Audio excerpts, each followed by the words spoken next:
छोटा होता है। तो छोटा का मतलब हमारा लघु भ्राता, और एक छोटा माने नीच होता है, तो वो स्वभाव का छोटा, चरित्र का छोटा होता है। अब आप समझ में आ गया होगा आपको।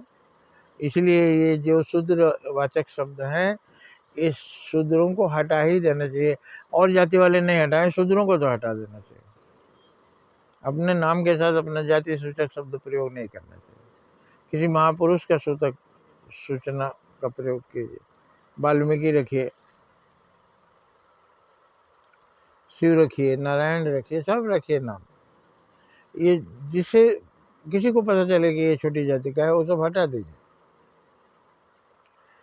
तो इन लोगों को मना इसलिए किया गया कि भाई शूद्र अगर वेद पढ़े तो उसके कानों में पिघला हुआ शीशा डाल दिया जाए। इसका भावार्थ समझिए कि अगर कहीं शिक्षा दी जा रही हो बम बनाने की, डकैती करने की, लूट मार करने की, आतंकवाद फैलाने की, ये सब जहाँ हरकत की जा रही हो, उसके कानों में पिघला हुआ शीशा। आतंकवाद वाले क्या करते हैं? माइंड वॉश करते हैं, अबोध नौजवानों को डाल देते हैं उसमें, तो वो लोग जाके सुसाइड करने को भी तैयार हो जाते हैं। उन मासूमों की जान चली जाती है इन बेईमानों की इच्छा की पूर्ति के लिए।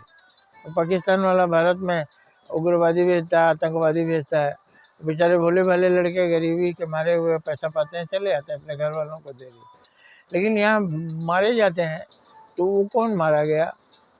वो शिकार हुआ, जो वो खिलौना बन गया उन आतंकवादियों का। असली अपराधी तो वो हैं जो इनको अपराधी बनाते हैं और यहाँ तक लाते हैं।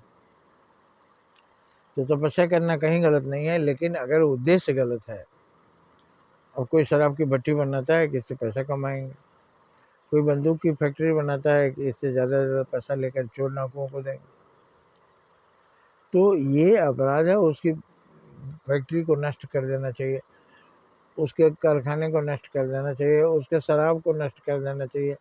करोड़ों का भी स्मैक या ड्रग्स हो, उसको भी कचरे में फेंक देना चाहिए। ये नहीं कि 1 करोड़ का ड्रग्स आया तो हम उसको बेच करके पैसा कमा लें। नहीं, जब हमने पकड़ा और वो गलत है तो उसको नष्ट कर दिया। जय हिंद, जय भारत। कैसे हुआ?